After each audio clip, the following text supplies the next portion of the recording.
您现在正在收听的是美国俄亥俄州 Toledo 教会聚会后的分享与见证。今天要和您分享的题目叫得胜的步伐。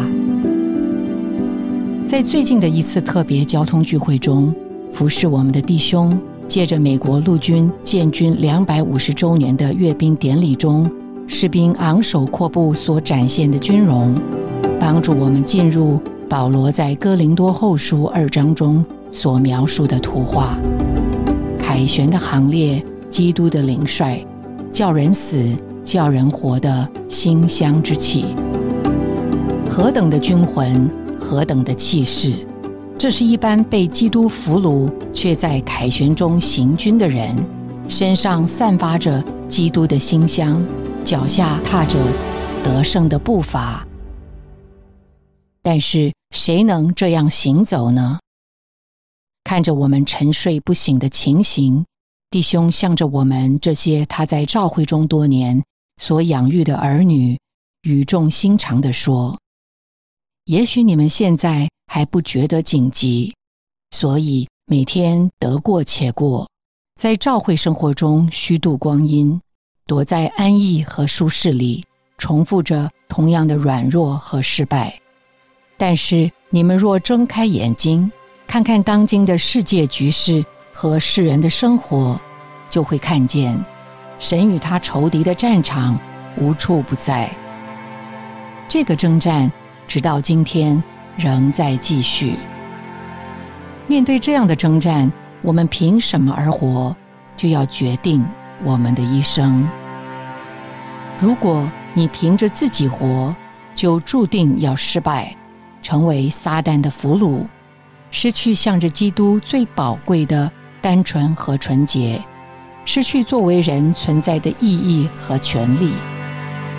然而，如果你凭着基督而活，就要成为基督的俘虏，在凯旋的行列中活出一个真正人的生活。今天主正是要我们从萎靡不振的睡梦中醒过来，进入他凯旋的行列，步伐坚定，无所畏惧，勇往直前。什么时候我们有了这样的步伐，就意味着我们所活的不再是自己，乃是得胜的基督在我们里面活。不论身在何处，都散发出一种被基督征服并且浸透的气息。不再是我，乃是基督，是我们的信心。稳健的步伐，得胜的音调，是我们的见证。我们若凭着灵活着，也当凭着灵而行。这不是轻松随意、漫无目的的闲逛，而是一种被训练的行军。无论到了什么地步，都当按着那同一规则而行，有着清楚的打击目标和向着得胜有目的的训练和成全。这样的行走绝不是垂头丧气的聚会，有气无力的说话，拖泥带水的做事和杂乱无章的思想。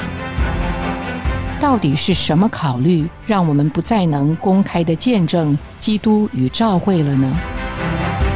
到底是什么计算使我们不敢向世人传扬福音，宣讲真理了呢？让我们停止散布死亡的气息，反对纵容肉体的生活，一同迈步成为一个有气息、满了信心的属灵军队。你们要正直、刚强、单纯、纯洁，坚定持续地受灵的规范和管制。